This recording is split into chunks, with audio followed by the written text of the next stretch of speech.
The roar of the alien crowd was deafening. Thousands of voices, chittering, growling, clicking in strange harmonies, filled the vast arena, a coliseum of stone and metal beneath the twin suns of Xiphos Prime. Captain Elias Vance adjusted the collar of his sweat-darkened combat suit and exhaled slowly. The heat was oppressive, but the stares of their alien captors burned hotter. "Well, this is charming," Jinx muttered, rolling his shoulders. "Real warm welcome." "Warm is an understatement," Dr. Camila Cho replied, brushing a strand of dark hair from her face. "That temperature gauge I rigged is reading 50 degrees Celsius. If the fight doesn't kill us, heat stroke might." Elias scanned the arena. Towering monoliths of jagged stone framed the battlefield, their sharp edges hinting that the no-weapons rule only applied to what one could hold. The ground beneath them was a mix of sand and cracked obsidian, treacherous footing for anyone not paying attention. Above them, in a raised balcony of sculpted bone, sat the Xiphos Dominion's ruling class. Sleek, predatory beings with elongated skulls and armored plating fused to their flesh. One of them, draped in ceremonial robes, lifted a clawed hand. The noise of the arena fell to a hush. "The trial of flesh begins," the alien intoned, its voice an unsettling blend of guttural rasp and synthesized hum. "The human challengers will face the tech-carry champion. Victory shall earn them recognition. Failure will simply reinforce what we already know." A gate at the far end of the arena groaned open.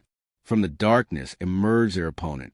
It was enormous, 8 feet tall, its rock-like hide cracked and pulsed with molten veins. 2 secondary arms folded against its torso, while its primary limbs flexed hands the size of a man's skull. A single stalk jutted from its hunched shoulders, ending in a bulbous, unblinking eye. The tech carry rumbled a challenge and pounded its chest, sending vibrations through the ground. Jinx let out a low whistle. "All right, who wants to go first?" "Technically, we all go first," Elias muttered. "No weapons, no retreat. Just grit and creativity." Creativity? Amaran Ziagu, the last member of their team, arched a brow, the tallest among them. Her lean frame radiated a sense of coiled energy, like a runner waiting for the starting gun. "That thing looks like it eats creativity for breakfast." "Then we give indigestion," Elias said. "Spread out. Look for weaknesses." The signal came, a deep, resonant chime. The fight had begun. First contact. Jinx moved first, darting low and fast, trying to flank the tech carry. Elias and Amara split in opposite directions, forcing the alien to divide its focus. Cho held back, already analyzing. The tech carry didn't hesitate. It lunged at Elias with terrifying speed, its fists smashing into ground where he had been a heartbeat before. Obsidian shards exploded outward, and Elias barely rolled clear. "Fast for a walking boulder," he grunted. Jinx ducked under a sweeping backhand and went for a strike to the midsection. His fist connected, and immediately he recoiled, shaking out his hand. "Ow! Ow!" "Okay, punching the lava monster? Bad idea." The tech carry barely acknowledged the hit. Instead, it twisted, caught Jinx by the arm, and hurled him across the arena. He landed with a grunt, skidding across the sand. "Jinx!" Cho shouted. "I'm good," he called back weakly. "Mostly." Amara tested the creature's mobility, darting in to deliver a precise kick to the back of its knee. It staggered, barely, but it was the first real reaction they had gotten. "That did something," she called. "Target the joints." Cho advised. "It's armored, but the softer tissue must be underneath." Elias didn't waste time. He sprinted forward, feinted left, then drove a kick into the same knee. This time, the tech carry stumbled. "That's right, big guy," Elias taunted. "We may not have weapons, but we've got leverage." The tech carry snarled, then lashed out with one of its smaller secondary arms. Faster than expected, the strike caught Elias in the ribs, knocking the air from his lungs. He hit the ground hard. Before it could capitalize, Jinx was back on his feet. He ran straight at the alien, feinted a punch. Then, instead of attacking, he leaped onto its back, grabbing onto the single-eye stalk. "Let's see how you fight blind. Ugly," he shouted, wrapping both arms around it and twisting. The tech carry howled. Its massive hand scrabbled to grab Jinx, but the human clung like a parasite, twisting harder. The creature lurched, unbalanced, and Amara seized a moment. She slid beneath it and kicked upwards, straight into the soft, unarmored underside of its jaw. The combination was too much. The tech carry staggered, tripped over its own bulk, and crashed onto its back with a ground-shaking boom. Jinx scrambled free just before the dust settled. He panted, glancing between his teammates. So, do we win? A long silence followed. Then the crowd erupted into a frenzy. Some cheered, others screamed in outrage. Above them, the Xiphos ruler slowly rose from its seat. It studied them, expression unreadable. Then, with a flick of its claw, it gestured to the announcer. The humans are victorious.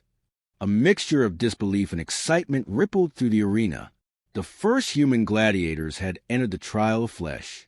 Against all odds, they had won. But as Elias caught the cold stare of the Xiphos' leadership, he knew one thing with absolute certainty. They wouldn't let it happen again. The human victory had shaken the Xiphos' dominion. The arena masters had expected a spectacle, a brief, entertaining struggle before the tech-carry champion flattened the soft-skinned primates. Instead, the humans had adapted, outmaneuvered, and won. Now, as the team sat in their cramped holding cell beneath the arena, they had little time to celebrate. All right, Elias said, stretching sore muscles. Let's talk about what worked and what nearly got us killed. Jinx, lying on the floor with an ice pack against his ribs, raised a hand. Gotta say, jumping on that thing's I stalk? Solid idea. Punching it in the chest? Not so much. No kidding, Cho muttered, inspecting her makeshift medical scanner. You fractured 2 knuckles. If we keep fighting like this, we'll break ourselves before they break us. Amara paced near the barred doorway, arms crossed. The tech carry was strong, but it had weak points, joints, soft tissue. That's our advantage. We're not the biggest or the toughest species, but we don't need to be. Elias nodded. And they don't understand that yet. The Xiphos think strength is just muscle and armor. We need to prove them wrong before they stack the deck against us. As if on cue, a metallic clang echoed through the chamber. The Xiphos warden, a sinewy figure clad in black exo-armor, stepped forward. Your next trial begins at dawn, it announced. Your opponent will be prepared accordingly. The meaning was clear. The Xiphos weren't about to let humanity pull off another surprise victory. Training under pressure. The moment the warden left, Cho stood. We need to figure out what prepared accordingly means. If they send another brute, we know how to handle it. But if they adapt, we have to stay ahead. Elias ran a hand through his short-cropped hair. All right, we have a few hours. Let's break this down. What are our best assets? Speed, Amara said. Mobility and teamwork. Creativity, Cho added. They fight like warriors in a hierarchy, single combat, brute force. We fight like problem solvers. That means we can use the environment, our bodies, even their expectations against them. Jinx sat up with a groan. And trash talk. Did you see how mad that thing got when I mocked it? I swear, half the reason it screwed up was because I got in its head. Elias smirked. All right, psychological warfare is on the table. He turned to Cho. What else? She gestured around their cell. We might not have weapons, but we have physics. Friction, leverage, momentum. These things don't break the rules. We can use our surroundings, our own biology, even sweat and breath if we get clever enough. Jinx raised a brow. Breath? Cho grinned. Ever seen a human hyperventilate before a fight? Floods the bloodstream with oxygen. Short-term energy boost. What if we control our breathing, use it strategically? Amara cracked a smile. That's insane. But effective, Elias said. All right, let's train. They spent the next few hours experimenting. Amara and Elias worked on coordination, using quick strikes to bait an enemy into overextending. Jinx practiced evasive movement, rolling and dodging to make himself a harder target. Cho focused on leverage, how a well-placed push or pull could throw off an opponent twice their size. By the time the guards came for them, they weren't just ready. They were dangerous. The second trial.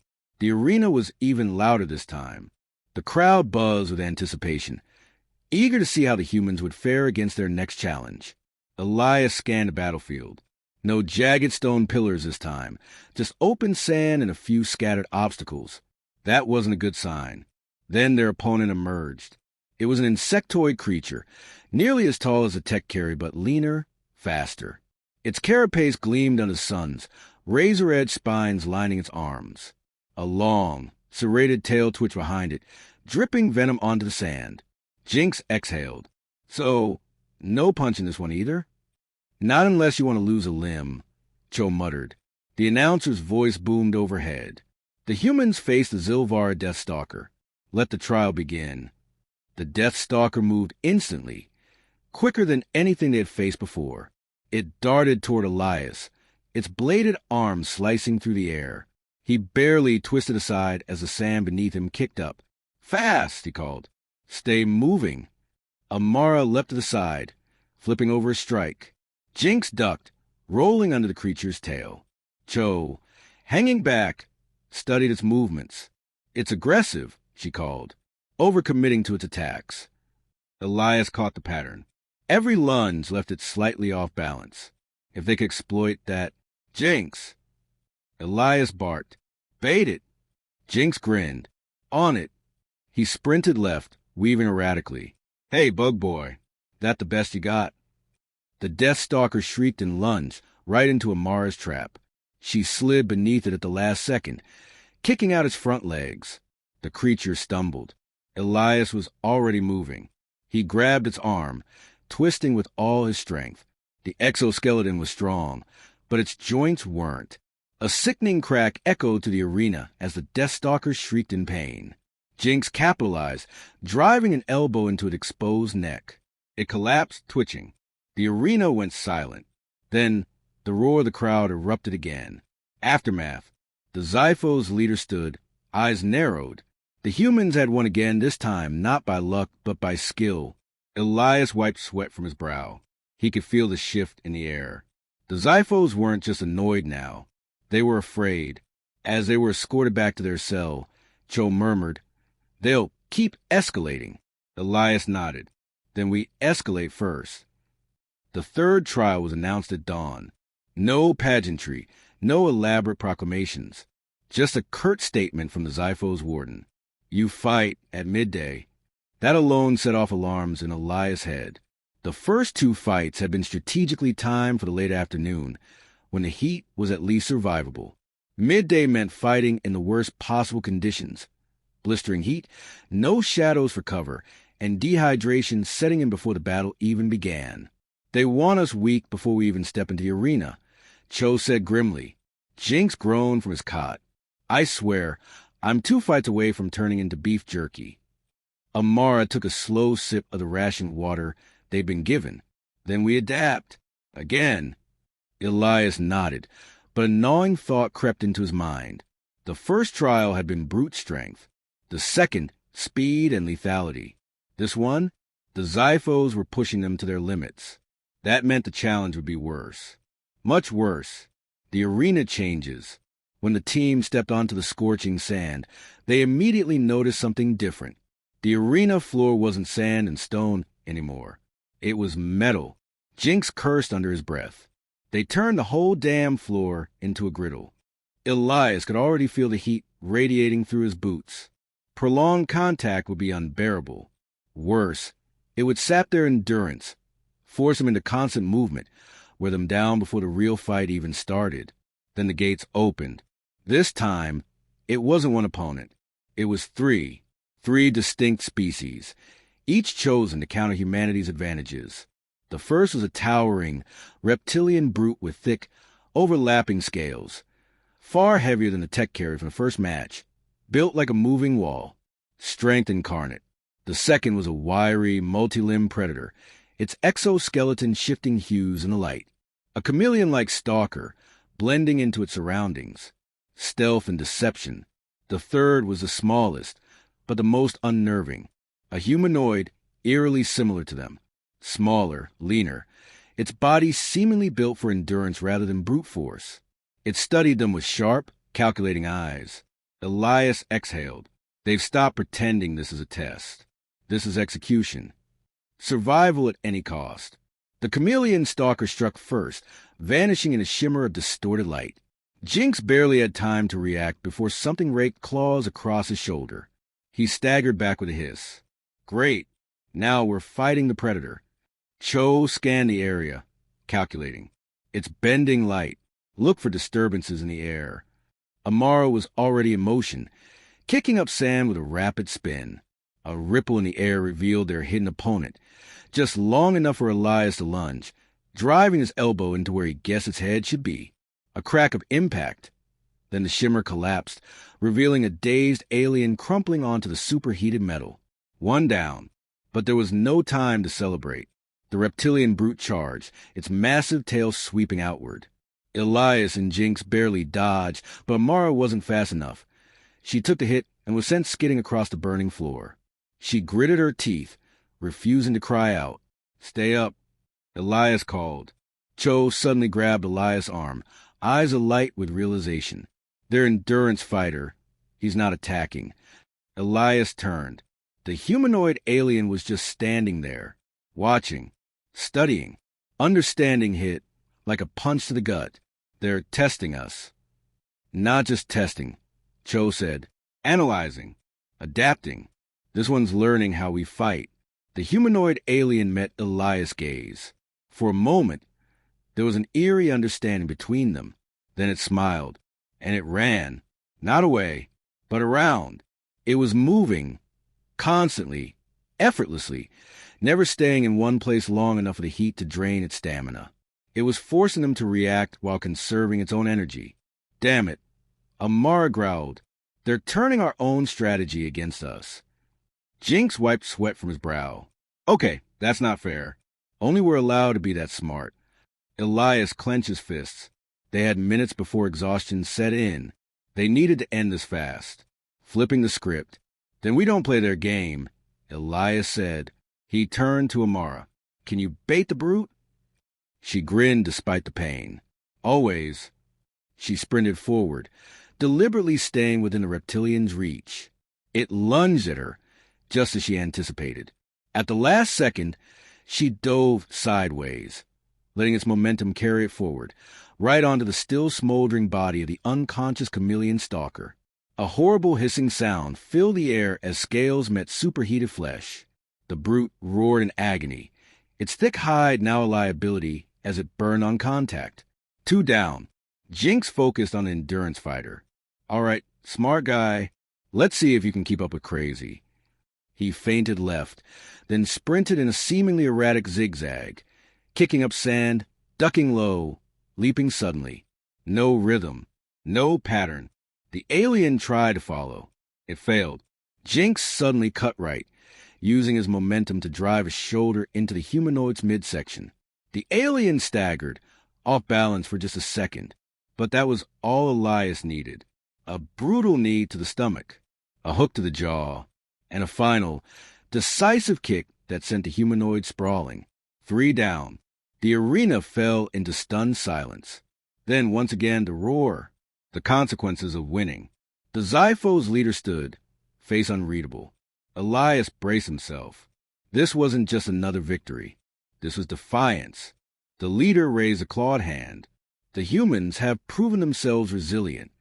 A pause. But resilience alone is not survival. Elias got tightened. He knew what was coming next. The final trial will determine your fate. And this time, there will be no restrictions. The meaning was clear. No more no weapons rule. No more limitations. The next fight would be war. As they were led back to their cell, Jinx groaned. You ever get the feeling we should have just lost the first fight? Cho exhaled. If we lose the next one, we won't have to worry about that anymore. Elias clenched his fists. Then we don't lose. The final trial was set for nightfall. A theatrical choice. It would be a spectacle, a grand finale, a demonstration of what happened to creatures that defied the Zypho's dominion. This time, There were no cryptic warnings, no veiled threats. The warden simply sneered as they were led to the preparation chamber. "There will be weapons," he said. "Yours. Theirs. Anything goes." Then he left them to contemplate what that meant. Jinx let out a slow whistle. Silver lining? We finally get to hit something with a stick. Amara paced like a caged predator. No, this is a message. They want to show the galaxy that even when humans have weapons, we lose. Cho sat on the floor, elbows on her knees, thinking. So what do we do? Elias looked at them, one by one. The bruises, the sweat, the exhaustion. And beneath it all, the fire. We show them they were wrong. Into the pit.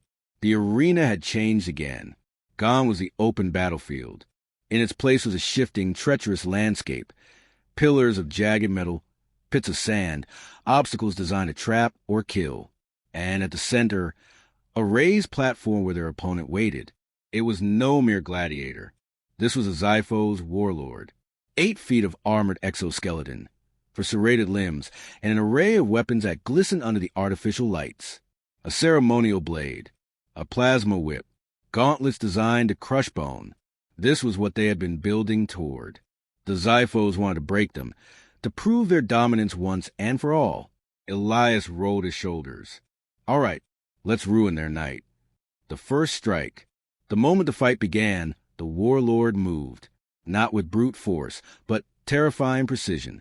A blur of bladed limbs, striking faster than should have been possible. Jinx barely ducked in time as the plasma whip cracked overhead, the heat alone singing his hair. Okay, so that thing is way too fast. Amara was already moving, grabbing a discarded weapon from the ground, a jagged spear, Xiphos design. She hurled it, forcing the warlord to pivot, buying him a fraction of a second. Cho darted behind a pillar, scanning the environment. The arena is shifting. Watch your footing. Elias saw it now. The ground wasn't just unstable. It was controllable. The Xiphos were adjusting the battlefield, tilting platforms, closing gaps, trying to manipulate the fight. He gritted his teeth. Then we manipulated first. Fighting smarter, not harder. Elias grabbed the fallen blade, testing its weight. He wasn't a swordsman. None of them were. But they didn't need to be. Jinx, bait it. Jinx sprinted across the battlefield, zigzagging, forcing the warlord to chase. Amara flanked, striking at its blind spots, forcing it to turn. And Cho, she had disappeared, until the ground shifted. The warlord suddenly lost its footing as the platform beneath it tilted violently. Cho had found a control panel hidden in the arena walls. For the first time, the Xiphos warlord hesitated. Elias didn't. He lunged, driving the stolen blade into the warlord's side. Not a killing blow, but enough to stagger it. Enough for Amara to follow up with a brutal strike to its head. The warlord roared.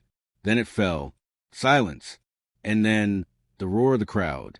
Not anger. Not disappointment. Something else. Something dangerous. The power of defiance. The Xiphos leader rose from his throne, mandibles clicking in irritation. Enough. The arena fell silent. Elias met the leader's gaze and knew, in that instant, that this fight had never been about survival. It had been about control. And the Xiphos had just lost it. A murmur spread through the stands. Other species watching, witnessing. The invincible warlords of the Xiphos had been beaten not by strength, but by adaptability. By sheer, unrelenting defiance. Elias turned to his team. We're done here. Jinx grinned, wiping blood from his lip. Best vacation ever. Amara cracked her knuckles. Let's see if they let us leave. The Xiphos leader hesitated. For the first time, Elias saw it. Doubt. Then a slow, reluctant gesture. The gates opened. They had won. And the galaxy had been watching.